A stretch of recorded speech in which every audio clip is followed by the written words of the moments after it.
Кереметтүү кыргыз жерибиздин кайсыл айылдарына барбайлы таза аба, таза суу. Дал мына ошо таза абадан дем алып, таза суудан ичип чоңойгон биздин кыргыз жигиттерибизге дал мына ушундай спорттук иш-чаралар керек. Андыктан урматтуу телекөрүүчүлөр, биз сиздерге бүгүнкү болуп жаткан Кыргыз Республикасынын Ош областына караштуу Ноокат районунда өтүп жаткан Кыргыз Ата айыл аймагынын спорттук клубунун иш-чарасын сиздерге сунуштамакчыбыз. Анда эмесе биз менен бирге болуңуздар.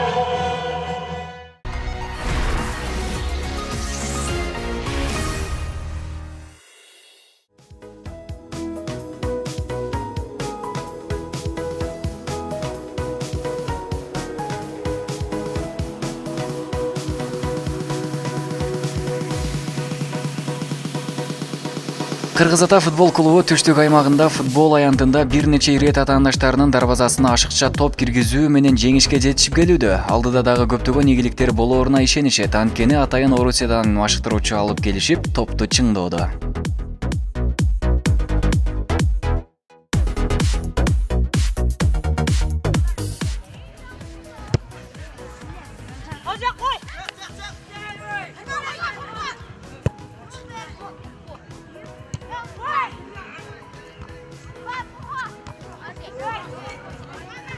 Мен спорт клуб Кыргыз Атанын тренермин. Биздин балдар 15 жашарда ойнотом мен. Карайын, быйылкы жылда түштүк региондо Жалал Абад, Баткен, Ош областтары арасында биздин клуб биринчи орунду алды. Кудай калса 20-числоодо Бишкекке барып, Кыргызстан чемпионатына ойнойбуз. Окуучулар арасындагы.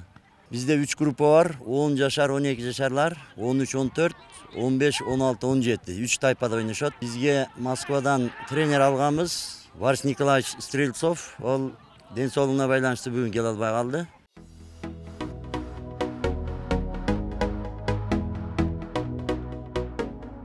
Айылга футболго кызыккан өспүрүм балдар көп. Ыңгайлуу шарттын күчтүү машыктыруучунун жоктугу балдардын каалоосунун орундалуусуна бөгөт болууда. Мындан улам Кыргыз Ата футбол клубу өзгөлөргө үлгү болуу менен айылдан ааламга жол ачууну максат кылышкан.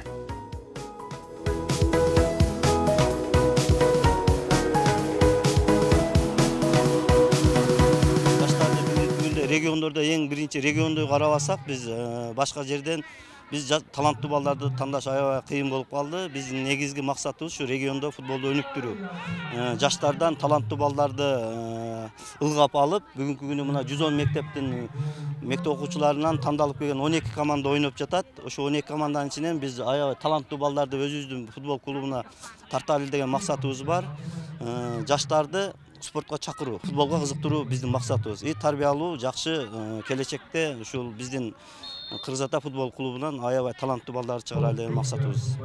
Чемпионат Европада көрдүңүздөр, 300 000 калкы бар. Ирландия кандай жакшы максаттарды көрсөттү, кандай футбол, кандай бул өнүктүрсө болот экен. Бизде максатыбыз бар. Ошондой аябай чоң мамлекеттин ошондой девиздерин алып, биз өзүбүзчө биз жакшы бир ушул футболдун клубду өнүктүрөлү деген максатыбыз бар. Буйрулса бизден 2 жылдын ичинде аябай таланттуу балдар чыгат деп мен ишендирип айтып кете алам.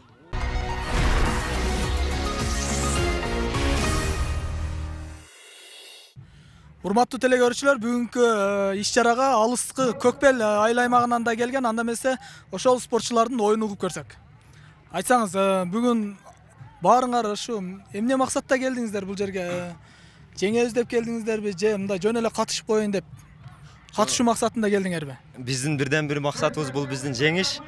Биз атайын ошол Көкбел айыл аймагынан өзүнчө бир команда болуп келдик. Эки мектебинен ошол биздин биринчи максатыбыз жеңиш жана жеңиш.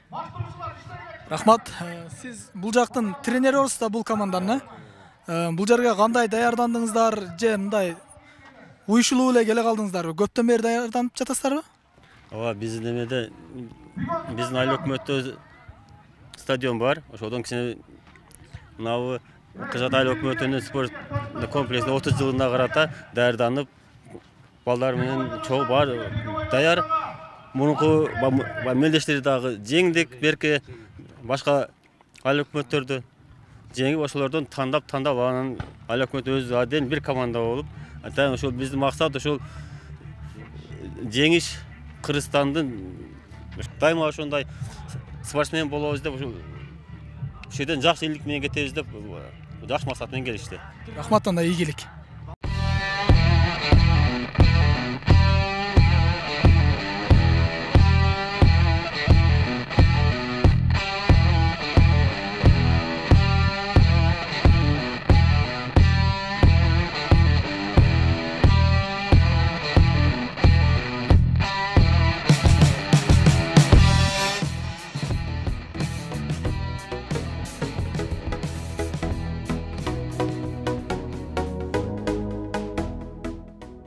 Келечектен көптү үмүттөндүргөн жаш футболчулардын ой тилектери жогору. Бири дүйнөлүк аренада кумир тапса, кээ бири мыкты футбол ойногон мекендештерине суктанат.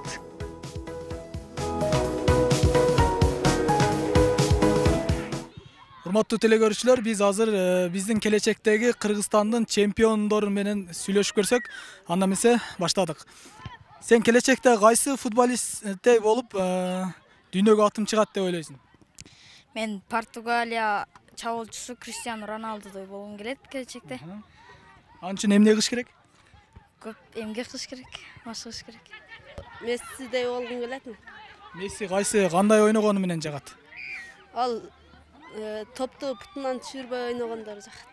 Кыргызстандын футболисттери жакпайбы сага? Жагат. Ким? Мен бардыгы эле жагат.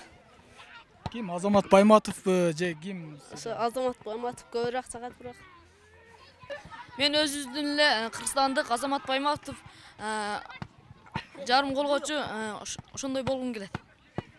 Ал үчүн эмне кылыш керек? Ошондой күчтүү элге таанылган футболист болуш үчүн эмне кылыш керек? Эмгектениш керек көбүрөөк. Кумир туткан адам Азамат Байматов, анан Али Кара Жорго деп коет, Кара Жорго. Өзүбүз көрүп жүрөбүз баарыбыз эле, Кара Жорго ойногонун. Жакшы ойнойт, нападениеде ойнойт. Азамат Байматов мына жерге келген, көргөнбүз өнөрүн, Игловойдон гол сайган, тамаша алганбыз, суктанганбыз, ошонун өнөрүн үйрөнсөк деп ниет кылам.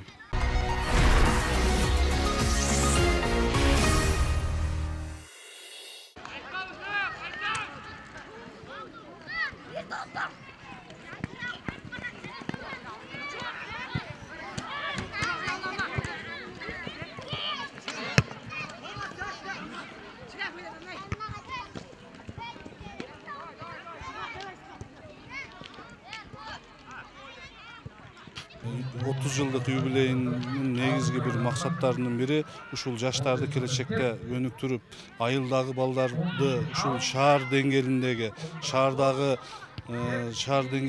бүт шарты бар спорт клубтарга ошонун деңгээлинде кошуп чыгарып тарбиялоо биздин максат. Мамлекет тарабынан колдоолор жок деп дагы айта албайм, бар деп дагы айта албайм. Себеби дегенде мамлекеттик кызматта иштеген өзүбүздүн саналаштарыбыз, агаларыбыздын жардамы менен ушул даражага келип отурабыз.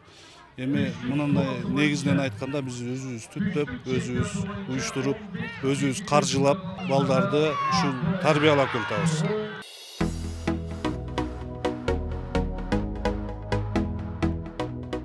Бүгүнкү иш-чаранын өлкөбүз үчүн зарылдыгы чоң экенин жана элет элинин мындай демилгесин колдоо үчүн Кыргыз Республикасынын футбол федерациясынын катчысынын орун басары да келген.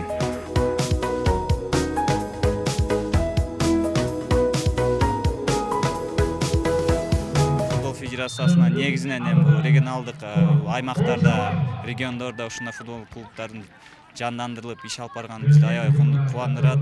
Биз жылына бул клубдарга инвентарь, тренерлерге стипендия дегендей жардам көрсөтүп жүрөбүз.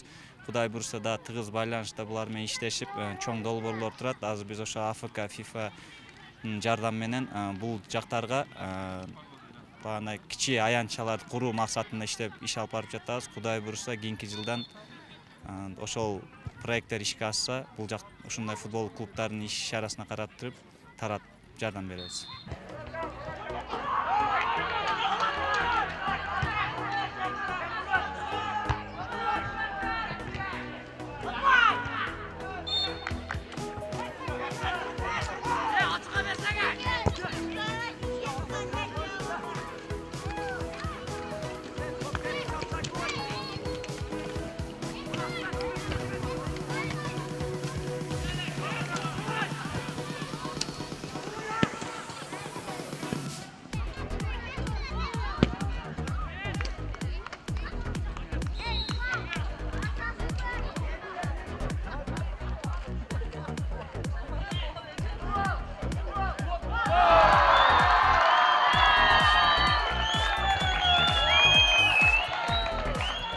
Дени сак улут бакубат өлкө. Урматтуу телекөрүүчүлөр, окумуштуулар айткандай, сулуу болгун келе спорт менен башык, күчтүү болгун келе спорт менен башык дегендей, урматтуу телекөрүүчүлөр, ар дайым спорт менен башыңыздар, эч качан оорубаңыздар. Кийинки көрсөтүүгө чейин жолугушканча саламатта калыңыздар.